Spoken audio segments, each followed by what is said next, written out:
प्रथम तहलका न्यूज। हरियाणा प्रदेश व्यापार मंडल के प्रतिनिधि मंडल ने बुधवार को रोहतक में डीसी कैप्टन मनोज कुमार से मुलाकात कर एक मांग पत्र सौंपा, जिसमें त्योहारी सीजन में मिठाई विक्रेताओं को छूट दिए जाने और भीड़ भाड़ वाले बाजारों के बाहर पार्किंग की वैकल्पिक व्यवस्था किए जाने की मांग की। दरअसल 1 अक्टूबर से सभी मिठाइयों पर पैकिंग और एक्सपायरी डेट लिखना अनिवार्य कर दिया है और इस संबंध में व्यापार मंडल के प्रतिनिधि मंडल का कहना है कि अभी ये कानून नया है और व्यापारियों को इस बारे में जानकारी नहीं है, इसीलिए त्योहारी सीजन में छूट दी जानी चाहिए। डीसी ने दोनों मांगों पर सहानुभूति पूर्वक विचार करने का आश्वासन दिया। हरियाणा प्रदेश व्यापार मंडल के रोहतक की जो हमारी इकाई है, हम डीसी साहब से मिले और हमने डीसी साहब से 2 निवेदन किए हैं।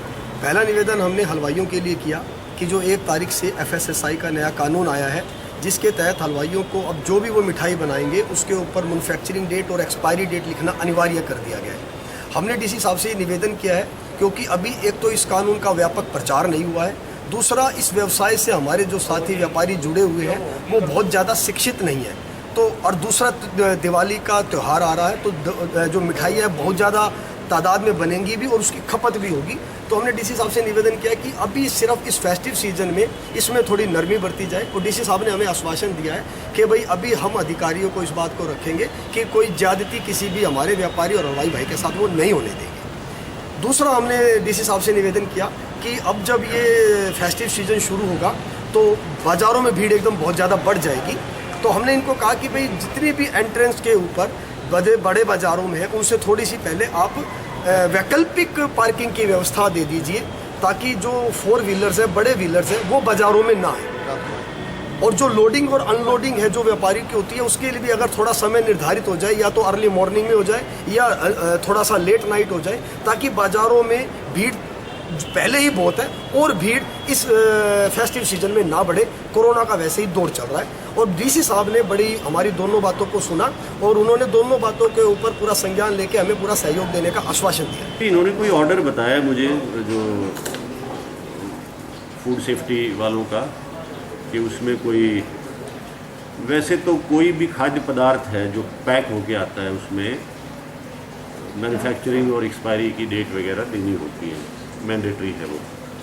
उसके अलावा वो किन लोगों पे लागू होगा किन पे नहीं, I have to study the order, उसको देखेंगे। उन सप्लाई वगैरह वाले लोगों को बुलाएंगे। ऑर्डर भी मैंने अभी नहीं पढ़ा है जो उन्होंने बताया है मुझे आज। उसके बाद उस पर कॉल लेंगे क्या हो सकता है। उनका कुछ यही था कि अनड्यू तरीके से किसी को हैरेस ना किया जाए, वो हम नहीं होने देंगे अनड्यू तरीके से हैरेस लोगों को। और कुछ त्यौहार के सीज़न की वजह से ट्रैफिक कंजेशन की, पार्किंग वगैरह की जो समस्याएं हैं उसके बारे में उन्होंने कुछ सुझाव दिया था।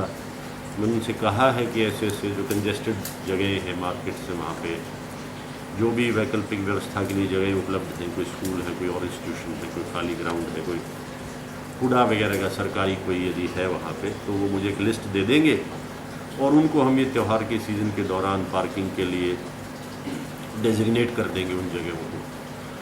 और ट्रैफिक भी थोड़ा सा वहाँ के लिए कोई 1 वे इत्यादि बना के या कोई ख़ास वक्त मुकर्रर भी कर देंगे, हैवी ट्रैफिक के लिए अलग और लाइट ट्रैफिक के लिए अलग, तो उससे शायद कुछ राहत मिलेगी लोगों को। अच्छे सुझाव थे, तो उस पर कार्रवाई करेंगे हम। दरअसल प्रशासन द्वारा कोरोना काल में लोगों की सेहत के साथ खिलवाड़ ना हो, इसके लिए मिठाइयों पर पैकिंग और एक्सपायरी डेट लिखना अनिवार्य कर दिया गया था, लेकिन अब व्यापारी वर्ग की ओर से त्योहारों में छूट की मांग की जा रही है। फिलहाल देखना होगा कि प्रशासन आगे क्या फैसला लेता है। प्रथम तहलका के लिए रोहतक से रिंकू परमार की रिपोर्ट।